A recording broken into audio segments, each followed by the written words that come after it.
আসসালামু আলাইকুম রহমতুল্লাহ। প্রিয় দেশবাসী, 21শে জুলাই আমাদের দেশে বাংলাদেশে একটি অনেক বড় একটি ক্ষতি হয়ে গিয়েছে। অনেক বাচ্চা অনেক তাজা তাজা প্রাণ চলে গেছে। এই দুর্ঘটনায় যে বাচ্চা মারা গেছে, আমরা সবাই দোয়া করি তারা যাতে জান্নাতবাসী হয়। আর যারা মেডিকেলে অসুস্থতায় আছে, আমরা সবাই দেশবাসী দোয়া করব তারা যাতে আল্লাহর রহমতে সুস্থ হয়ে যায়।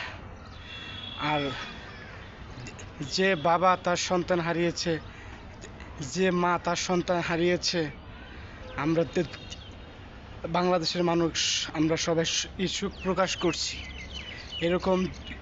এরকম যে ঘটনা এরকম যে তার বাংলাদেশে না ঘটে। আমার ভিডিওটা সবাই দেখবেন, সবার জন্য দোয়া করবেন। আপনাদের সবাইকে ধন্যবাদ।